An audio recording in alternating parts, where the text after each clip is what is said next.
We're going to try and understand what it takes to face Anderson. How do you face Anderson? How do you try and succeed against him, especially in these sorts of conditions where he's so good?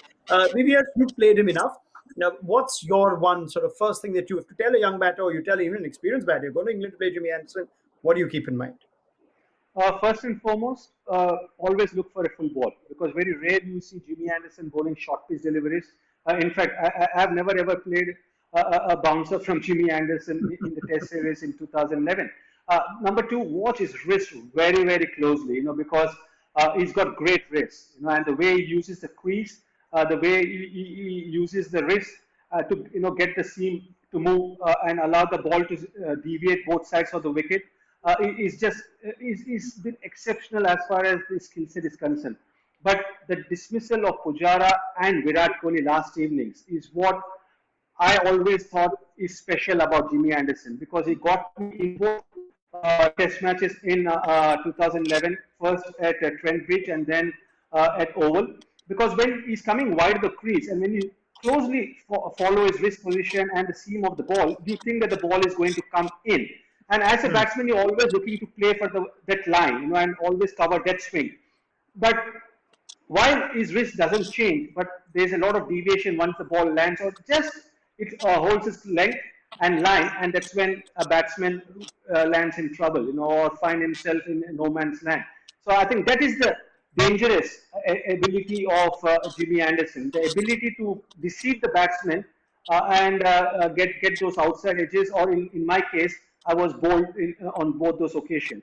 And when I look back at those dismissals, I felt that having that front foot stride, having the body weight transfer and looking to play with the full face of the bat back towards the bowler is very critical.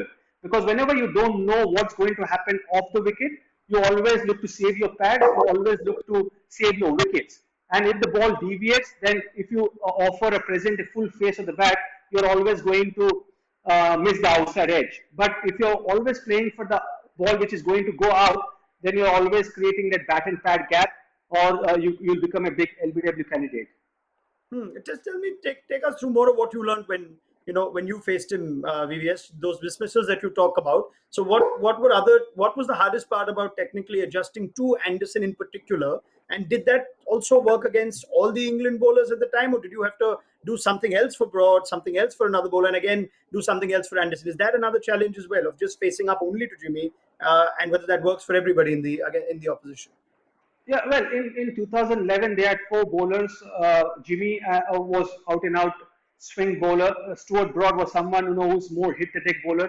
Bresnan played in that series. He was also very similar to Stuart Broad, who was to hit the deck and get that extra bounce off the wicket. And Tremblay played, I think, in a couple of test matches. Whereas, Jimmy is just a class bowler. I mean, I've never faced a fast bowler. Probably Dale Steyn comes close to him. But Dale had that ability to swing the ball, but not so much off the wicket, but more in the air. But Jimmy has the ability to swing the ball in the air and then get that lateral movement or the seam movement off the surface. You face a lot of bowlers who had that leg cutter. If you may say, like someone like Freddie Flintoff had that leg cutter going. But the way Jimmy Anderson deceives the batsman, and that's purely because of his wrist position. Because a lot of bowlers, when they hold the ball, and as a batsman, you take the cues or you find the cues from watching the wrist and the seam position closely, you find that if suppose they are getting the ball to come in, it's always going to either hold the line or just deviate a little bit. Whereas with Jimmy Anderson, with the same wrist position and the seam position, it almost looks that the ball is coming in the air, but and because of that wobble seam, it eventually leaves the batsman and troubles the batsman and induces that outside edge, and that's why he's such a dangerous bowler to face. I'm going to come to that wobble seam in just a second, but let's go to Ian Bell as well. Did he have the same artistry in the nets as he does in the games? Did that in any way make you more, you could say, wiser perhaps on how to face Jimmy Anderson, Belly, and all the time that you spent with him? Yeah, and there's a few good clashes in county cricket as well. But generally, again, one of the better ways is be at the non-strikers end and face the guy at the other end is probably one of the better ways. But look, he has got great skill and he's one of those. He's a great competitor, but also his skill set. I think early in his career, very much swing bowler. Now he's got the craft of this wobble seam ball. And when you play a lot of county cricket now, certainly in the last few years, guys have gone away from trying to swing the ball.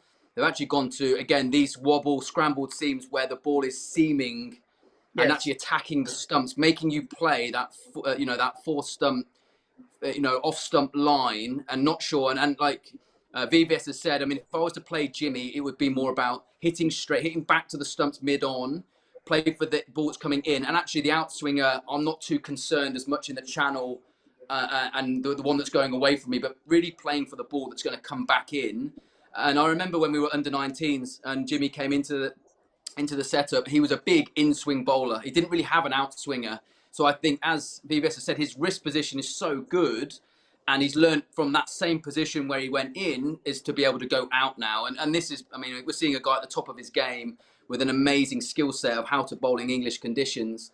But, for me, again, like I said, playing him, I felt if I play him really straight and actually back to sort of mid-on and the stumps, I'm not too worried what's going on the outside edge. Yeah, just to add on to what Belly is saying, Ronak, you talked about the wrist position. Like if you see both the dismissals of Pujara and Virat Kohli, the wrist position was almost that the ball is going to come into the right angle. Yes. Okay, but the moment it lands, it actually straightens or deviates a lot more. Like in the case of Pujara, I thought it deviated a lot more than what it did for Virat Kohli. And that's why a batsman is almost forced to play at the ball. But the two things which you can learn from those two dismissals. Number one, you see Pujara's front foot. Pujara's front foot was very similar to what I had in 2011. And I feel, when I introspected at those two dismissals, I felt that if I had even a short stride going forward, and there is a gap between both my legs, automatically my body weight will be transferred forward, which allows my bat to be just in front of my pad. But because Pujara's front foot was stranded on the crease, the bat was behind his front leg, because of which he's just hanging the bat instead of having full control of the bat. That's why the bat was vertical, and that's why it's very easy for the outside edge to be induced. And when you saw Virat Kohli, I think the guard he took was on the middle stump, and by the time he shuffled, his right leg was almost on the off stump. So, in fact, when you see those replays of Virat Kohli's dismissal, his left leg was on the fourth stump, and then because of which he was forced to open his bat face. So, I think what we can learn is, number one, always stand on the middle stump and take your front foot not across but towards the off stump, and take a long stride forward, and always make sure that your bat is full faced, you're present in the full face, and the bat is in front of the pad, and never look to open the face of the bat, because once you do that, you're playing with only half of your bat face, and also there will be a bat and pad gap created if the ball nips back in. And these are the two learnings which the Indian batsman can take from those two dismissals.